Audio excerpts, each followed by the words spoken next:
Today on UVA Legends, I have my old pal Mike Finley. Mike Finley is with NBA Africa. He's the lead for Kenya these days. I haven't seen Mike in many years. Bumped into him at alumni event at UVA. Mike, great to see you. Great to see you, Julian. Thanks for this. And yeah, I'm excited about talking to you. It's been many years since we were on the basketball courts of UVA talking trash to each other. Yeah, did I ever beat you in a pickup game? Did I ever get the best of you?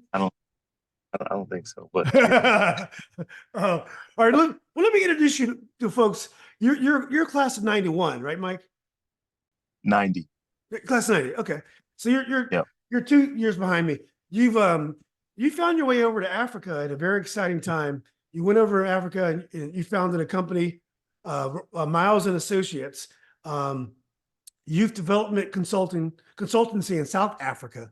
Uh, Yeah. you provided kids youth sports, life skills, um, and the commercialization of sports in South Africa.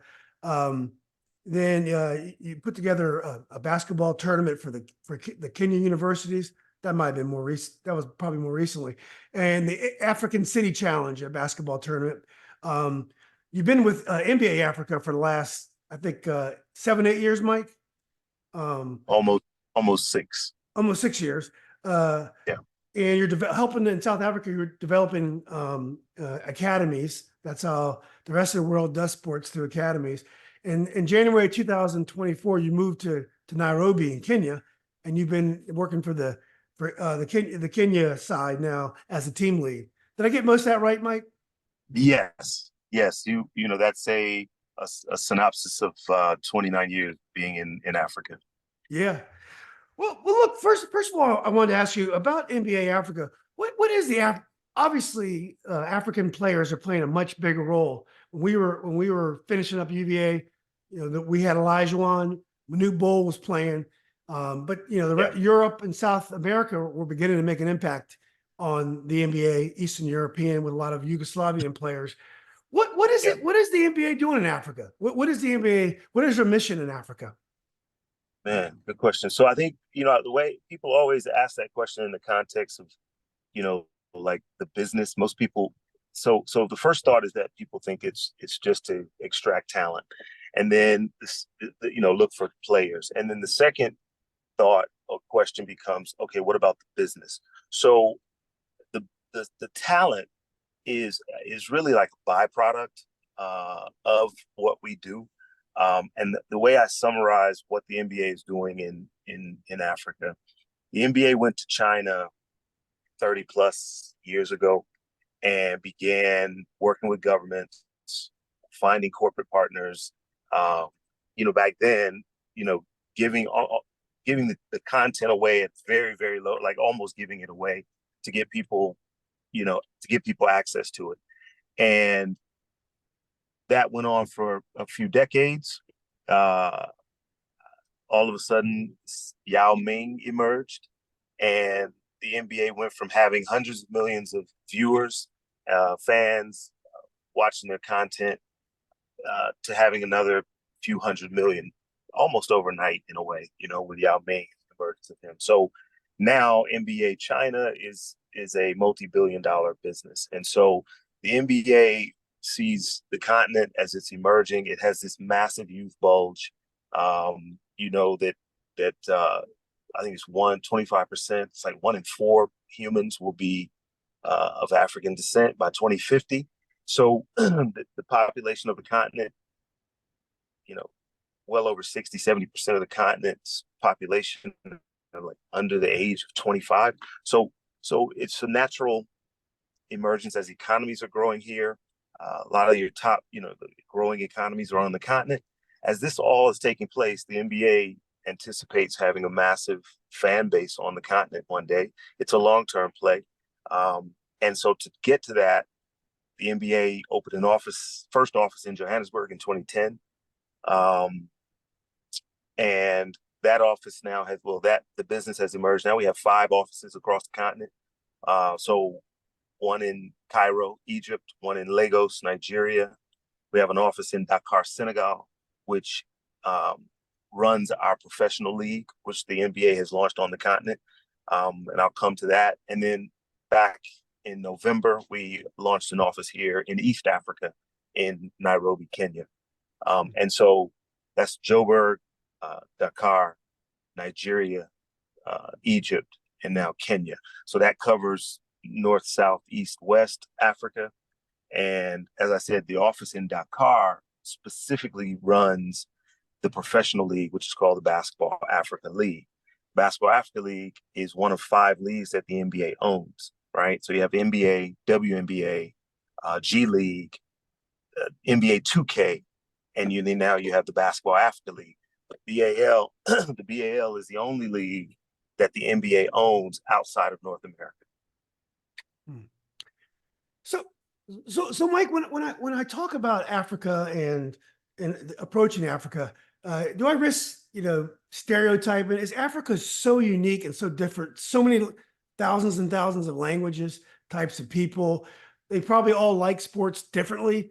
I know you have 5 different offices now in different parts of Africa geographically, but do you risk over generalizing when you talk about Africa and basketball? Because the continent is probably so different, and maybe in Nigeria they love basketball because of Olajuwon's his dominance in the NBA, but maybe in some places in East Africa where they running is a bigger sport, maybe basketball is completely different. So when you talk about basketball, do you risk generalizing for folks who are not in Africa?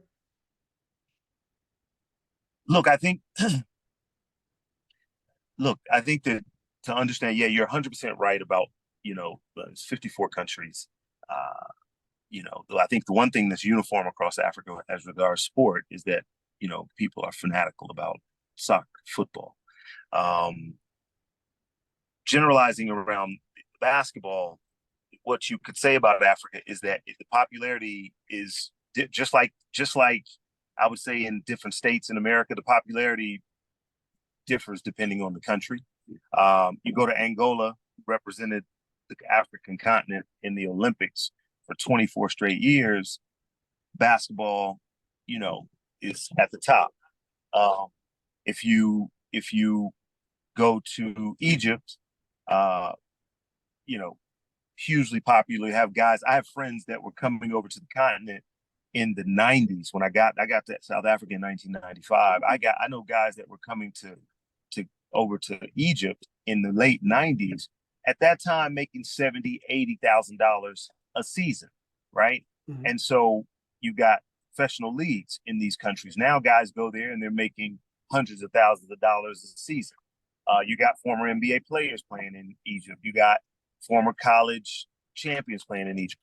Now, you only have really 4 or 5 leagues on the continent where Africans are earning a solid living playing the game of basketball. So, but you got to come to a place like Kenya.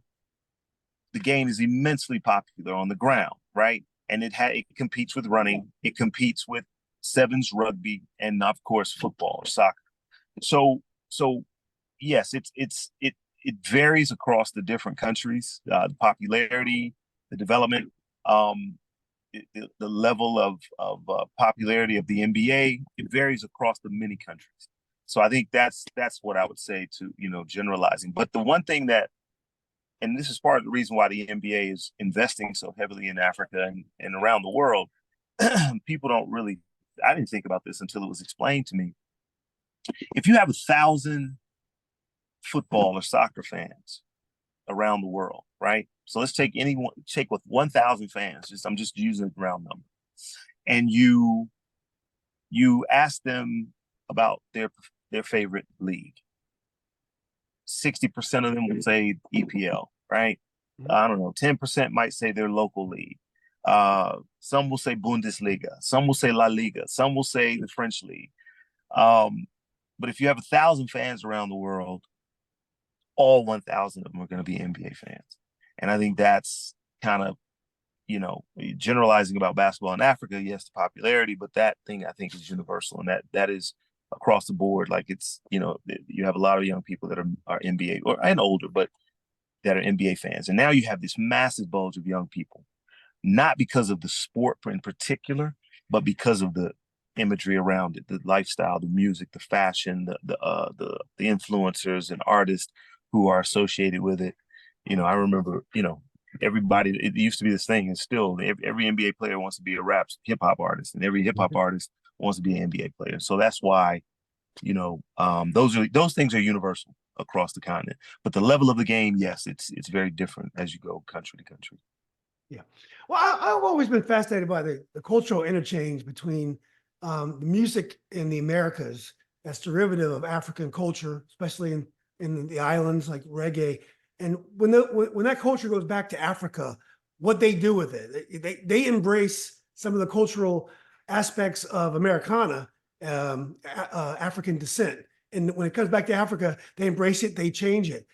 In terms of basketball, what do the Africans, and again, I know Africa is very wide. It's a wide generalization, but what do they make of, American culture like basketball? Do they idolize our heroes in a different way in which they would idolize their own heroes, like the South African football stars like Steven Pienaar? I mean, what did they make of him as compared to a guy like, a Michael Jordan or even a Stephen Curry? Yeah, that's a good question. Look, I say they, like, if you look across the continent, how would I say this? So one thing about let me give you an example to put it in the context. And when I first arrived in South Africa in the 90s, I remember talking to Black South Africans, and they were like, I'm talking about a huge percentage of the people I met at that time. Remember, I landed in 95. This is 5 years after Mandela got out of prison. It's 1 year after he became president. So things were very new. And so many of them thought all African Americans are like Bill Cosby, Michael Jackson, Michael Jordan. This was what it was. This is how they were like, we just thought this is how you guys were. And they would share with me that they really looked up to us. Because they thought we were the most free, wealthy, successful Black people on the planet. And they thought all of us were like that, many of them. And so I say that to say that, based on the access or the exposure, the ones that are following a LeBron or any of the players, and, or if they even catch snippets of them on socials, yes, they idolize because they have all these trappings of life, right? They're the picture of success. And so I think that's, you find that where generally Africans it'll only be the LeBron, the Steph Curry, the Michael Jordan that across the board they'll idolize. But it's the fans, obviously they idolize the ones that they follow, which could be many. So I hope that answers your question, but that's kind of how I see it. Yeah. Michael, have you ever seen a African wear a Larry Bird jersey, or some of our white heroes in basketball and other sports? Are you ever surprised and you see a jersey of a player that you wouldn't see an African American wear a Larry Bird jersey very often, especially when we were young? But what about the Africans? What do they make of the white stars of the world? I don't think. Yeah, look. No, you won't. It's funny. I started smiling when you asked that question, because if you go into markets where they sell a lot of used clothing, which is many African markets, you might find it, but I may have no clue who it is.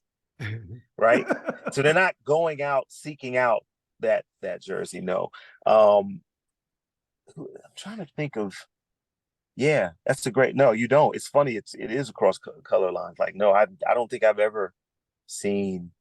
At least let me narrow it down to people that I know or friends of mine, or I think it would stick out in my mind if I'm walking around and I see a guy who I know went and bought a jersey, like at a legit, NBA store, or having a bird. I don't think I've ever seen that. Now, that's an interesting question. I never thought about it, but I don't think I have seen it now that I think about it.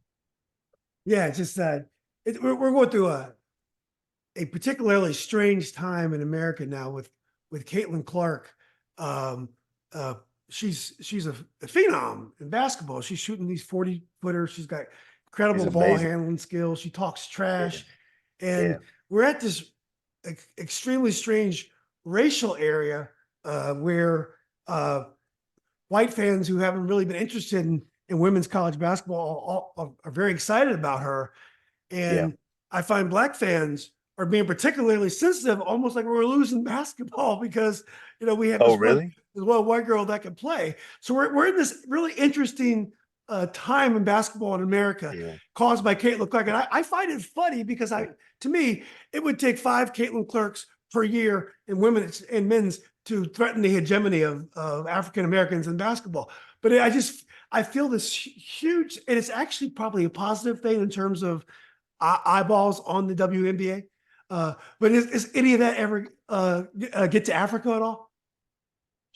Well, I'll tell you, the debates certainly do. Where because it's not just Caitlyn Clark, it's Nikola Jokic being the best player in the NBA. Yeah. It's Luka Doncic, who is one of the best offensive and who's coming, right? It's that where I'm sure that adds to it.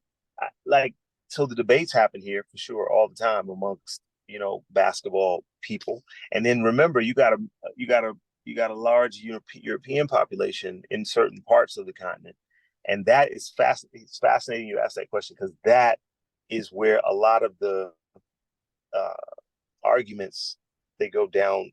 I've seen it. They go down racial lines where people are like, there's this thing of like, well, many people, do they really want the Europeans to win? Do they really want Jokic to win again? Do they really want? So I see it. I definitely see it. And it's happening over here in its own way. But obviously, it's not as pronounced because the game is not as popular here. And remember, our games, you have to really be a fan. Our games come on across sub-Saharan Africa. Most games during the season start at 8, 9 p.m. in the U.S., which is 2, 3 in the morning across the continent. So, but amongst the basketball heads, yes, that debate is raging. well, it's obvious you can see the potential of Africans in the NBA. You just have to look at the African Americans just to tell that. What do you think about the potential, down the road, 20 or 30 years, with academies and more of an awareness of our game? Do you see Africans making I think in the NBA now, I think 5 of the top 8 players or 7 players are not from America anymore, which is impossible to believe that our sport we invented, we've dominated, has become so international. What do you think is the potential of Africans playing? I mean, when you watch Elijah Wan play, you could tell he was going to be a great player. The way his footwork, he was different than African American players because he grew up playing soccer, but he really changed the way our big men played. Do you see a lot of potential, like 20, 30 years now, from Africans and different types? Maybe East Africans playing, maybe North Africans playing, maybe South Africans playing. So, yes, definitely. I mean, it's funny. 30 years ago, when I got here, almost 30 years ago, after being involved in basketball and for about a year and a half, 2 years, I said then, I was like, if Africa had the infrastructure, the NBA would be all Africans. But now, almost 30 years later, look, let's see, if you include this season, 3 of the last 6 MVPs were Africans. Giannis Antetokounmpo back-to-back, then Jokic came in, and then last year Joel Embiid, and then Jokic again. The last 6 have not been that's Jokic 3 times, Giannis and Joel. But Giannis and Joel, right? So, and then I bring this up to people. I'm like, just do the math, okay? What percentage are African Americans of the United States? 10%. 10 to 14, 10 to 13, I think it is somewhere in there, 10 to 13%. We're 75+% of the NBA. Just do the math. This is the largest talent pool on planet Earth by far for basketball. And for many things, obviously, but for basketball, it's the largest talent pool on the planet by far. And, take a guess at how many Africans, meaning either a minimum of one parent born on the continent. What percentage of the NBA do you think are African? Uh, And the NBA is what, 400, let's call it 450 players, 30 teams, about 15 players per team. What would you guess? 15, 20? 10. It's 10%. Hmm. And but if you start looking when people that you watch college basketball, Sure. you can't name one of the better teams that didn't have an African starting, not just somewhere starting, right? All the teams have Africans, and so it's just like the pipeline. I mean, look, 12 years ago, this is before we had an academy here. So now we have an elite academy in Senegal. We've been doing this program called Basketball Without Borders every year since 2002. And I was on the ground. I wasn't part of the NBA, but I helped the NBA set up the first Basketball Without Borders in 2002. Back then, it was called the Africa 100 camp.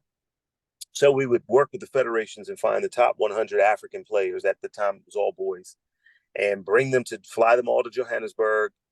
And then everybody would come for these camps. Doc Rivers, Dwight Howard, Dirk Nowitzki. Juwan, like everybody came over the last, almost 20 years.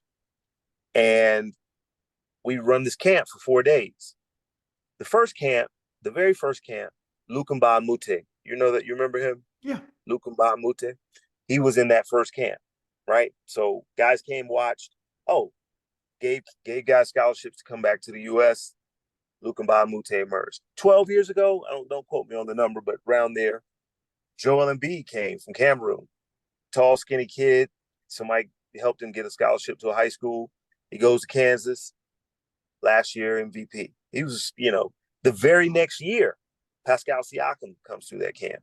And that was just because the NBA was like, all right, one time a year, we'll bring 100 of the kids that we can find and do a camp. Now, when you start, and that's the thing, once we have leagues running on the ground, which is what we're working on, junior leagues, the big one is getting governments and corporates and foundations and DFIs to help us build infrastructure, courts, so that, as that starts to move, the numbers are swelling. It's just the fact that they don't start. Think about it. Olajuwon and those guys, Olajuwon, Dikembe, the only reason they made it to the NBA back then is because they were 7 feet and they were, some type of unique big man. But now it's different, right? Now we're finding the big kids at 13, 14, and then saying, okay, come to the game. And then they're looking and going, wait a minute, if I just commit to this game, I could get to an NBA camp. I could go to school in the U.S., or I could play in the BAL in Africa and earn a living. So that's the sort of larger picture, and that's what's been happening now for a couple of decades. Yeah. Well, Michael, I interviewed the head coach of the Washington Lee College, Lexington, Virginia, soccer coach, very interesting guy. And I was asking him about recruiting, and he had 3 great African players on his team. And I asked him how he got them. He had a recruiting service, and they send him these players. They have fantastic academics. Grades are no problem with these kids. So they're getting these kids great academics from Africa. They come soccer. They are so much more advanced than the players that they're playing against. It's amazing. Do you see that in basketball as well, the recruiting services? And could that be disruptive of what the NBA is trying to do? It can't be it's not okay. It's not that it's disruptive. You want people to invest. The story of Africa is that people extract. They extract the talent, the resources, the oil, the gas, like the diamond, and the humans. Like look at the French World Cup winners. It was an African all-star team. They're not French. They're all Africans that happen to form an all-star team. You know what I mean? In France. So yeah, I mean it's not disruptive per se in a negative way. It's just that you want people, if they're gonna do that, to build as well, right? Not just pull the kids out. Now, it's wonderful. That's how I got hooked on basketball in South Africa. I sent the first Black South African to the U.S. on a basketball scholarship. And I think myself, and there was a guy, a brother named Mike Scholl, who came. I brought him over to work on programs with me a few years later. And he and I, between the two of us together, we sent about 45 African kids out of the continent, to go to school. All the South Africans, 18 of them, all 18 went to school, to high school.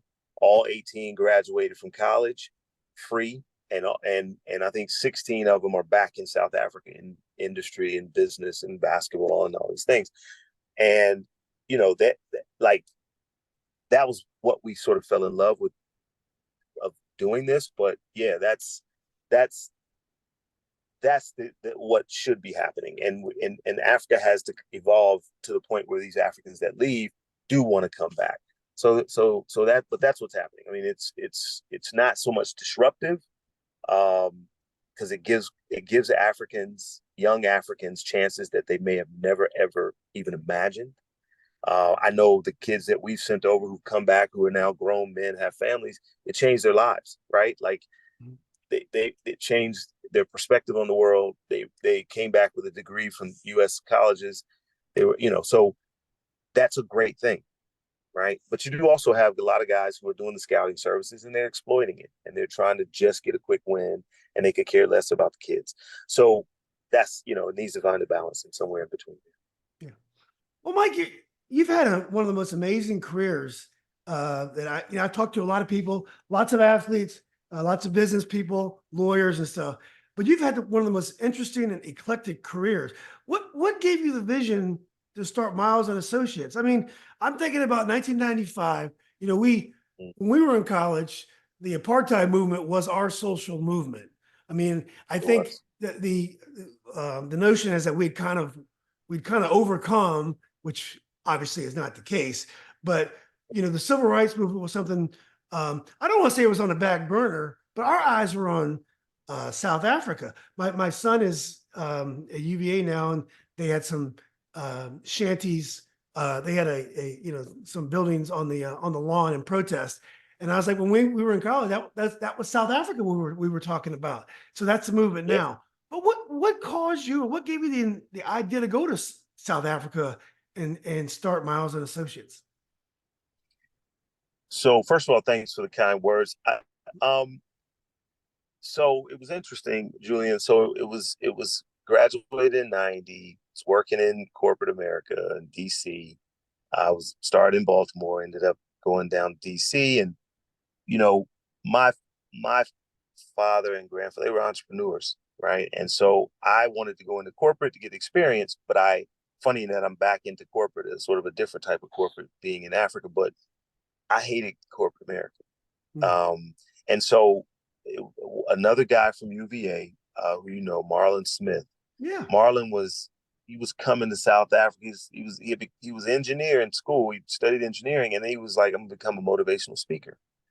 And then he told me I'm speaking in South Africa, and I was at the end of my tether with the company I was with in DC, and I was like, you know what? I'm gonna clean out my savings account. I'm gonna come see Africa. Mandela had gotten out.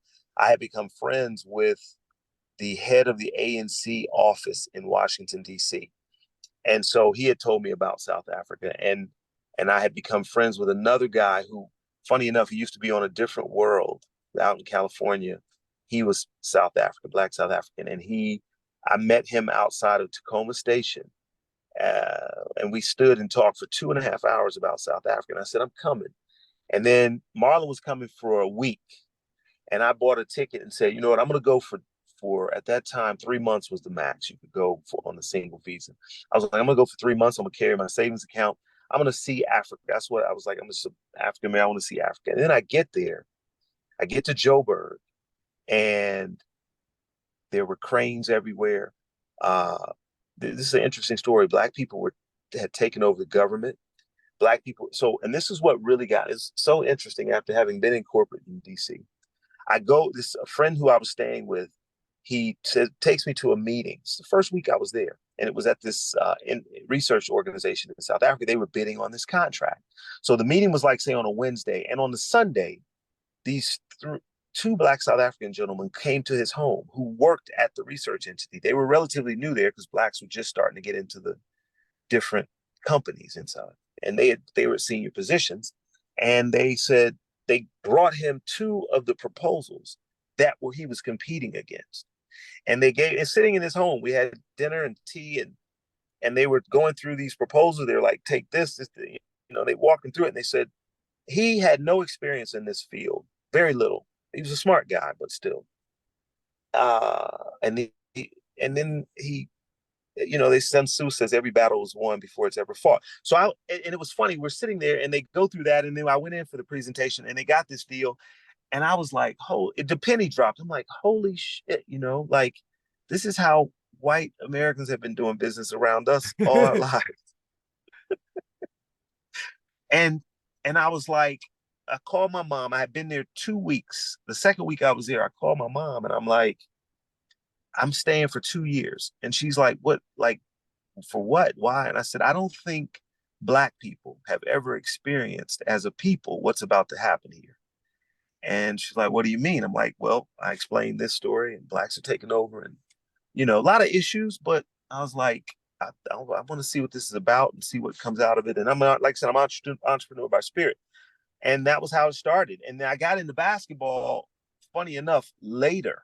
When I started coaching a youth team, and the kid that I ended up bringing the first group of Africans to an NBA camp, to Tim Hardaway's camp. You know how I got to Tim Hardaway's camp? Susan Holbert, at the time, Sue Holbert was dating a guy named Henry Thomas, who was Tim Hardaway's agent out in Chicago. And I said to her, hey, I got these kids. I got Coca-Cola will give me money to bring them. Would you guys host? She's like, if you can, she had me talk to Henry, who's late now, ended up being agents of like Dwayne Wade. He's big time agent. But anyway, they hosted us in Chicago. That was how the first group of kids, I got them over there. And then NBA Inside Stuff, Ahmad Rashad was hosting that show, who's now become a friend of mine through the NBA many years later. But they did a piece on these kids at Hardaway's camp. And then I got a call from some guys in Baltimore where I had worked, and they're like, hey, that kid, we'd like to give him a chance to come over here and study. And then from there, I was like, this is what I want to do. I'm helping, I could change lives. And I was like, this is an industry waiting to happen. And if I can help get in on the ground floor and help build a part of it. And at that time, I said, maybe one day if I'm ever blessed with children, they'll be able to take whatever it is forward. That's how it all started. Wow, that's amazing, Mike. Do you think the fact there was all this change going on in South Africa, one of the last countries to kind of become unshackled from colonialism? I don't know if it's colonialism. Apartheid is something very different. But could your story have happened in other parts of Africa, or was the fact there's all this change going on that kind of void that was left help spark your career? Could this have happened in another country in Africa? That's a good question, and I think not because of the change per se. I think, well, let me not say not because of the change. The change certainly would contribute to it, because it was, you never even know what the real effects of that change were. It was so drastic. What I would say, though, is that it would have been, there were people doing similar things in other countries. But remember, South Africa is an established, a very solid economy, right? So, and you'll find that a lot of us, Americans, African Americans, that land, if you land in South Africa, it's a lot of the same, the infrastructure is very similar to a major city. I mean, it's a major, Johannesburg is a major city, right? So it's not like if I landed in Lagos at that time, or, Nigeria, or even here in Kenya, if I had landed in many other countries, you just wouldn't have had the access to resources and to be able to live the type of life that you could live in South Africa. So it could happen, but it would have been a lot different. It would have been a lot harder, to be quite honest. And it would have been solely it would have been purely a labor of love, right? Whereas mine was a labor of love, but I was able to build business around it, right? after doing the youth development stuff, which I still have a foundation that still does that in South Africa, but that's how I started in South Africa. It was all labor of love. It was passion, but I was able to build a really good life because there's an economy there. So I bought the rights to And One, 2004, maybe 2003, 4. I bought the rights to And One, built it up at distribution, like retailers, built that up and sold it years later. Like I wouldn't be able to do that in Nigeria or any other country, you know. So I would say that's the big difference. Could it have happened? Yes, but it would have been a lot different. It would have been a lot more difficult. You know, and it would have taken me just saying I'm committing my life to this, and I'm not worried about, you know, living any particular life unless I'm going to build it outside the sport. Yeah. Well, Mike, there was an amazing movie. I believe it was called Invictus, the movie about the South African rugby team. Yes. What was his name? What's the guy? Oh, The actor. It was the two got Ben Affleck and what's the other guy? Well, Morgan Freeman played Mandela, of course, but right. But I'm trying to think of the. It was.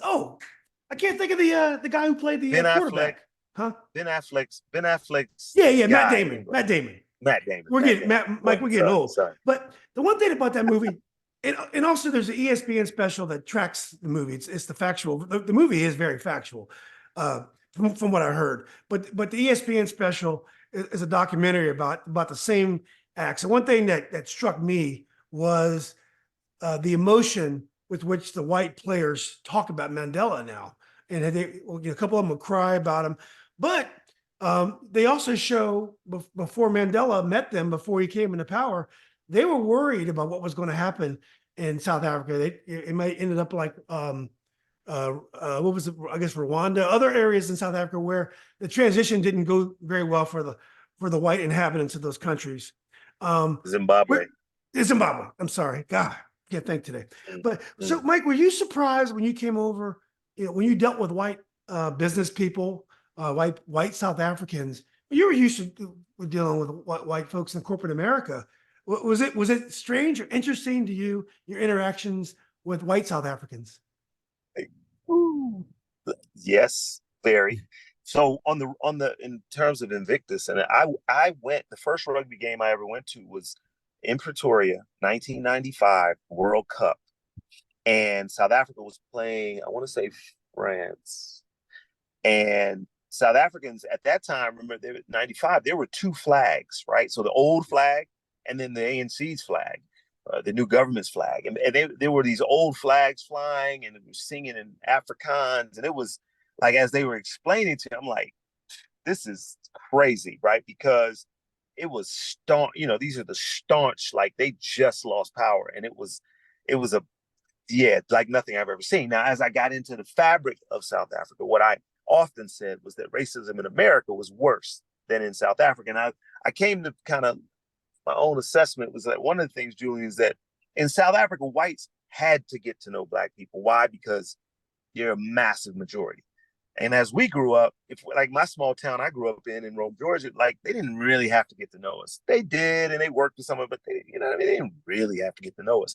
Here it was different. So while there was hardcore racism, it was different, you know, because you know you would find some really good people. The structural racism was on another level, and all of them were benefiting, but you would get to meet good people, and the racism was the way it came out was different. So it felt like less, in a lot of ways, less racist than in the United States, growing up in the United States. Yeah, 100%. But that being said, I had a gun pulled on me 3 times in South Africa. The first time, there was a friend of mine that came over from Philly. I had a woman. I was what, 26, 27 at the time, and I had a white lady. She was with her boyfriend, and we were watching Braveheart had come out. I had already seen it in America. It was this pretty serious movie, right? But there are a few light moments, and I at these times, the theaters were like 400, 500 seats, and they were assigned seating. So you would buy your ticket and you go to your, I go to L17, right? Like it was different. We didn't have that. So anyway, I find myself next to a young white lady. She's probably 21, 22. And a light moment came up in the movie and I giggled. And I don't even think South Africans at the time really got the humor, so I giggled and she just let me know that it bothered her by just an expression. And then I had my hand up like this, on the seat. And I giggled again, maybe 5 minutes later, and she turned and and then she turned back. I never moved my hand, Julian. I kept it right here. I noticed she was doing it, but I didn't even look at her or nothing. And maybe 10, 15 minutes later, I forgot about it. And I had my hands down, on the seat. And another light moment came. And I giggled again. I was with another guy from Philly. And, it was just a light moment. And she elbowed me in my chest as hard as she could. And it was crazy because, mind you, this is 1995. I've been in South Africa for about 3 months. So that would have been like June, July, August of 1995. And first I sat there in shock for about 6 or 7 seconds. And then now mind you, there's 450 people in this theater. And at that time for Braveheart, there may have been, on the high end, 15 Black people in that building. 1%. Less than one. And so when I sat there for a few seconds, and then I turned and I called her everything but a child of God, and I did it at the top of my lungs. And the entire theater was like, oh, like everybody just, whoa. And then I sat back, and then I sat back up again. I can't fucking believe you put your hands on me. And I'm going, we're about 45 minutes to an hour into the movie. It was a very long movie. So after that, and her boyfriend said, I said, sit your ass down. He sat down, curled up in his seat. And now we're sitting there, Julian, and I'm like, it dawned on me so now I sit back and I'm like, and then it dawned on me, I'm like, I am not at home. Yeah. And but I had to just sit there. I sat through the movie. Nothing happened. I realized at that time, many of them were cowards. They had benefited from the system, but they were, and so, but her expectation at that time was that when she let me know that it was bothering her, I was supposed to say, oh, I'm sorry, ma'am. And I was to not laugh again. That was her expectation at the time. And so, it was very racist in a lot of ways, but a lot of ways not as racist as what we grew up in. So it was just a fascinating place. But I will say this as well in terms of the environment. Not that this had to do so much with racism, but it did, because at that time, 70-80% of all white males in South Africa were open carry. So, yes, because imagine if you've held 80-90% of the population basically in slavery, and then all of a sudden one day they're free, you're a bit paranoid. Yeah. So everybody had guns. The gun lines getting clubbed would be longer than the lines to get in because it takes so long to check a gun, and everybody carried a gun back then. That was the 90s in South Africa. So yes, very racist and a very different type of racism. That's a very scary story also. Just quick tangent. Mike, did you ever see the movie The Gods Must Be Crazy, South African movie?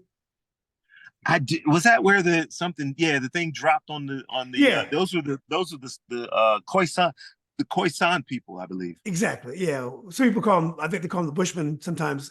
They used to call them that. Anyway, it was a popular movie when I was at UVA. It was very popular, even though there was some backlash to it. My kids love it. It's an hilarious movie. I did want to ask you.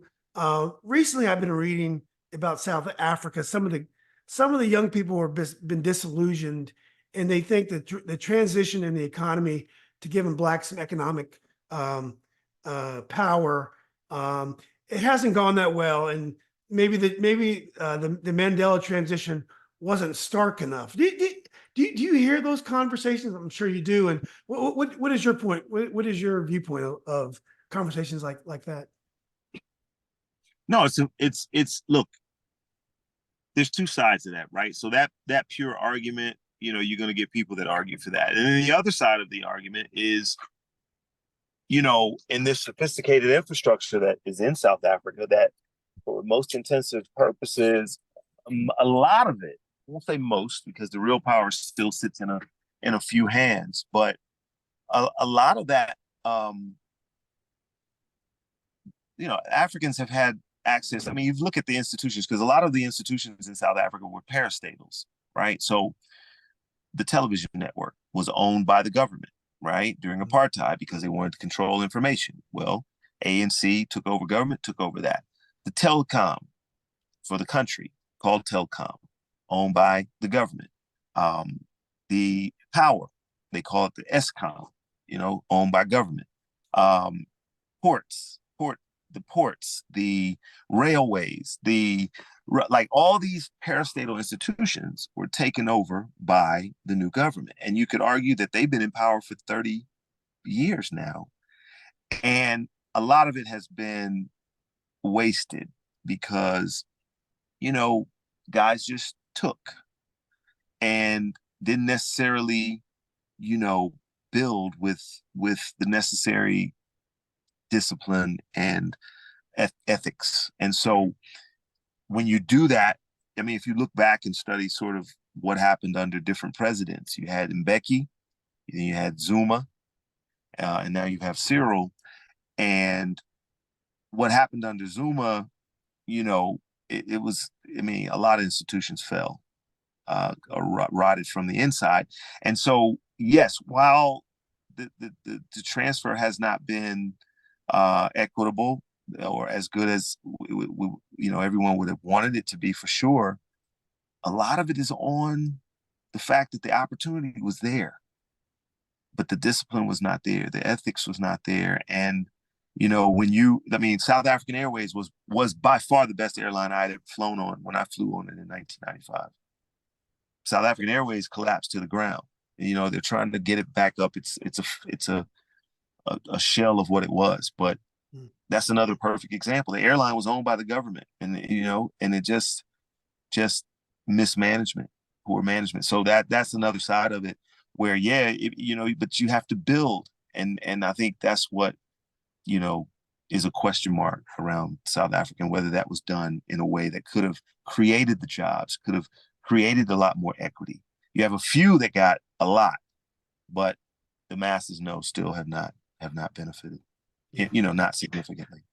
Yeah. Well, so Mike, you're a part of this historical time in South Africa. It must have been amazing to be there, and also of personal growth yourself. Was it hard to leave South Africa and go to Kenya? I mean, had you gained a lot of affection for your adopted country, and or you know, as an entrepreneur, and even now you're more corporate? Was it time for something new? Yeah, it was it's certainly, after living somewhere for that long. I was in South Africa for almost like 29 years. It was different. I think I was ready. I think you know, I was ready for a change. And I still love South Africa. My people are there, my like friends, and my life has been there. And it's 4 hours, it's a 4 hour flight, right? So I've been back, I don't know, 4 times since I got here in January. I will continue to go back. I'm going back in June. So it is still, you know, still near and dear to my heart. But yes, being an entrepreneur, I wanted to get out, a new environment. This is a really cool opportunity. And I had an office with my own business many years ago. I had an office here in Kenya, in Nairobi. I had an office in Uganda right next door. So I'm familiar with the region. It's very different than South Africa from an infrastructure standpoint, but then the people are also different, and they're good and bad on both sides. So I don't feel like I have left per se. I'm still on the continent, and I'm still doing what I love. So, you know, but it was difficult pulling away in a way. But the big thing, Julian, was that my oldest son was in college in the U.S., and my youngest son, his thing was he's a rugby player, and he wanted to play rugby. And I was like, okay, I take this opportunity. If I get you into the school that has the best rugby program in the country, you know, would you go? And when he said fine, then I was perfectly fine with it. Yeah. And I think it's a great experience for him as well, you know, living in multiple countries. So yeah. Well, Mike, one thing, when I saw you at UVA, the second time I saw you had your fraternity jacket on, and I know that's a big part of your social and also your service life. Black fraternities are huge on any campus in America. How do the Africans, not the Americans in Africa, but how do the Africans react to fraternities, the Black fraternities? Do they understand it at all? Do they ask questions about it? Have they adopted that in their own culture? So interestingly, that's a good question. We have a chapter. Kappas have a chapter here. Well, in Joburg, Kappas have a chapter. I mean, Alphas have a chapter in Joburg. Deltas, AKAs, all have chapters in Johannesburg. A lot of expats that have come over form these chapters. The Kappas chapter was formed at my house years ago. Some have also made other members, African members. So Kappas haven't made any members in Joburg, but the Alphas did, and the Deltas have, and the AKAs have. And so, but I'll tell you what, in terms of how they observe it, I think most didn't understand it unless they went to school in the U.S. Where it really resonated and they started to ask a lot of questions is like weddings. So when we will surround our fraternity brother's bride and sing, these songs, and then they start to and then they see our bond. And then when they see us networking, it's when they really start to kind of go like, what is this? And we go like, oh, and because a random person shows up and all of a sudden you just connected. And then they start to go like, okay, this is really powerful. Like, yeah, it's strength of the wolf is in the pack.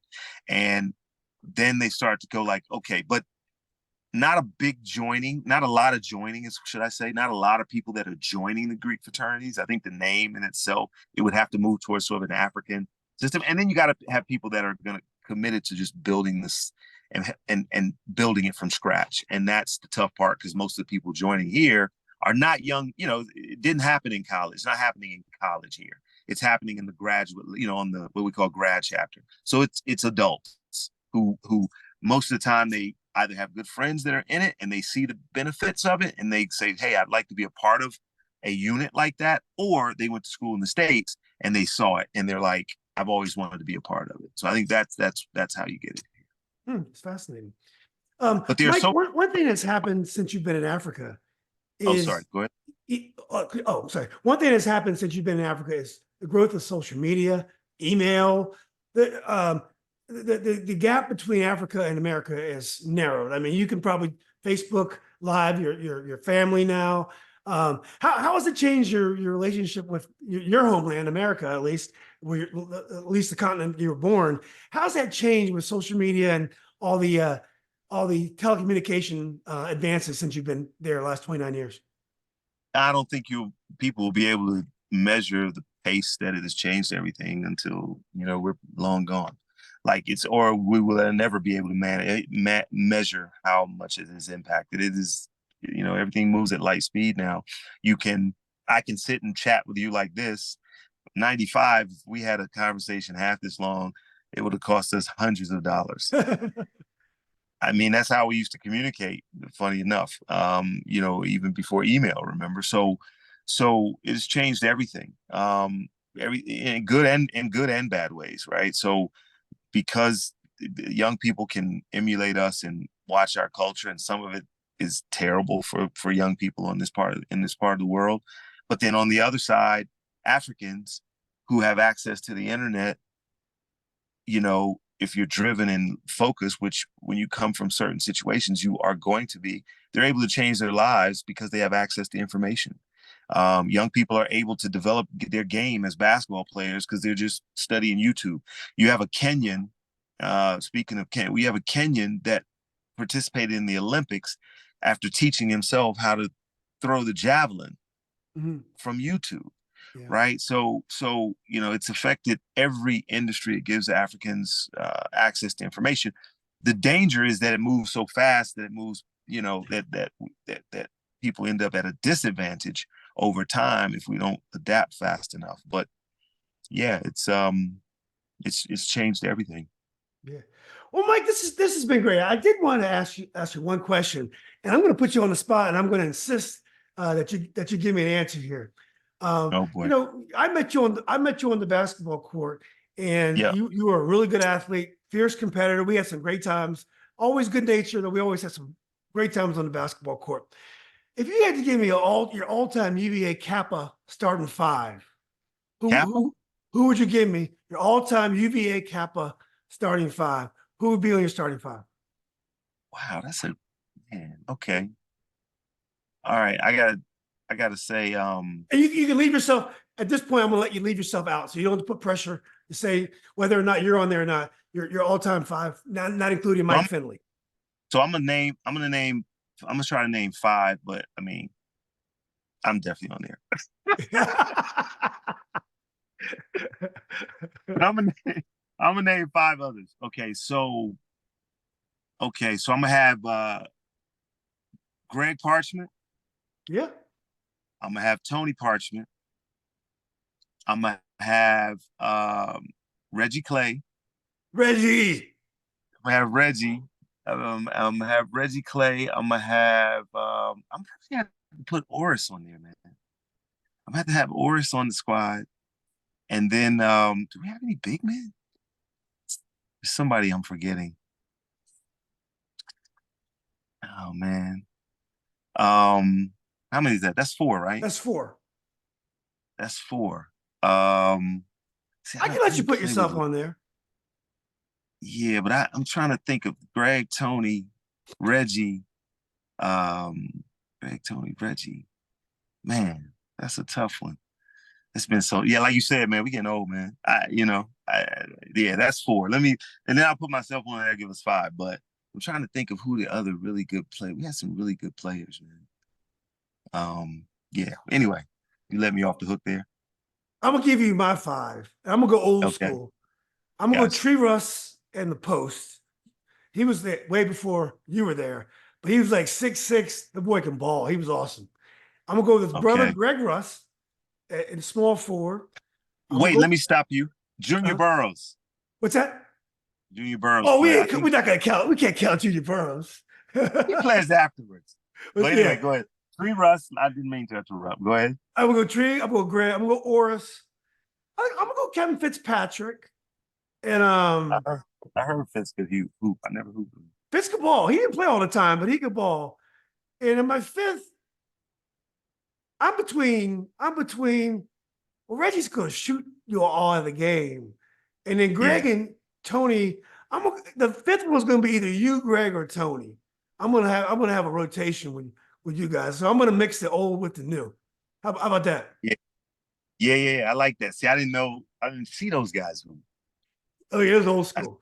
Yeah, those boys could yeah. play. That was back when That's. I used to referee. I used to referee the fraternity championship every year. Oh wow. Did you really? Okay, I didn't. Yeah. That's pretty cool. I That's mean, pretty cool. that place was packed. I mean, we had everybody would be there. It'd be like a step show. I mean, you'll have Re- 500,000 people there watching this, and some of the boys couldn't play that well, but they still wanted to be on the court. So like Oris, Right. those guys, they let these guys come in for like a minute or two, and said, "Look, Yep. we're trying to win this thing." Right. Right. Right. Yeah. So Right. well, look, Mike. That's Oh, I'm sorry to interrupt you. I interrupt you, man. no. I just said that's really cool. Yeah, good times, man. So, well, look, Mike, this has been great. I'm glad we were able to overcome this communication. They made it tough on us, but I'm glad we were able to do this, man. This is a fascinating dialogue. I'm so glad you took time to talk to me, man. I'm glad you're doing so well, done some incredible things, and man, next time you're in DC, you got to look me up. We got to try to get together in person. You got it. I'm gonna definitely do that, man. It'd be great to go out and just have a meal and talk trash and catch up. It would be great. Thank you for the opportunity. This was really cool just to talk shop with you. And yeah, like I said, man, great. I thought about you often over the years, man. How much trash we used to talk, and I never made it back to alumni weekend. I think once over the years, and it was so great to see you, man. Just like when we were in undergrad, we both kind of lit up when we saw each other. And I thought it was so appropriate. I didn't know that was your son. I walked up, I'm like, you have no game. And you know what? He actually has no game, but he can play some soccer. He would love to go to South Africa and play with some of those. He doesn't play anymore, but he was a really nice soccer player growing up. So no, I mean, I'm just laughing because I turned to him after I learned he was your son. I'm like, yeah, and he's like, He's like, yeah. I'm like, okay, that's your dad. You can talk a little smack as well.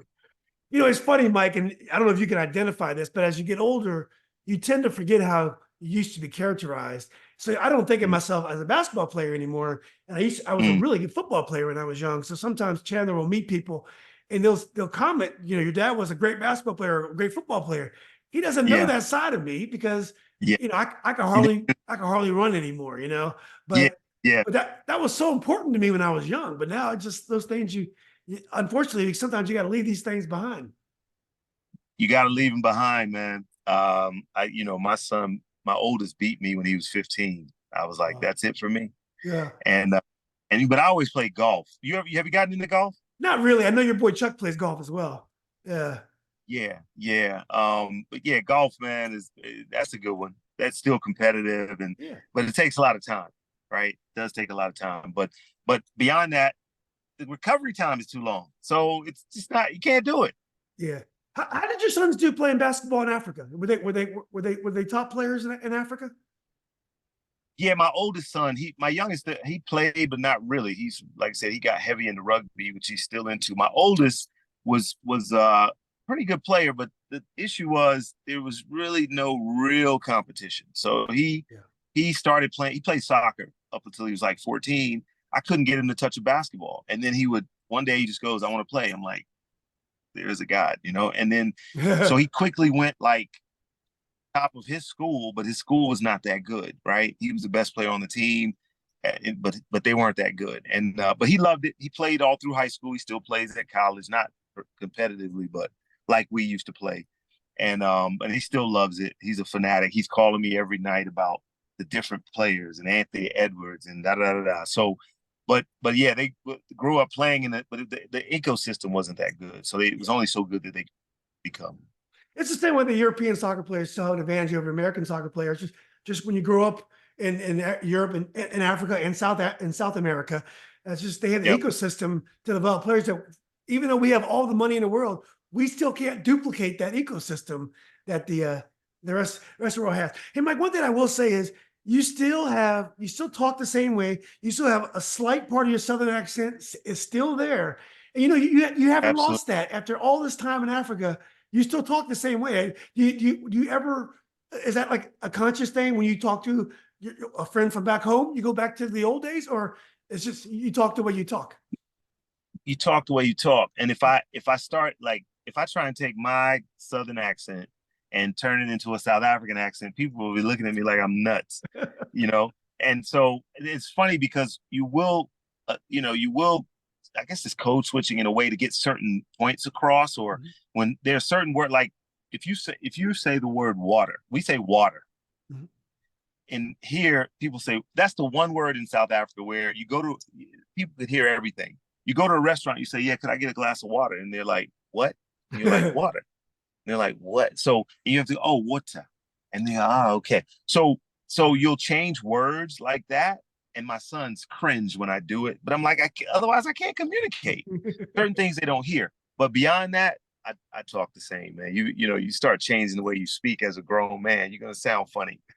Yeah, yeah. But I mean, the English, the Europeans that are in America, or even the Africans that are in America, over time they tend to adopt a lot of the American accent.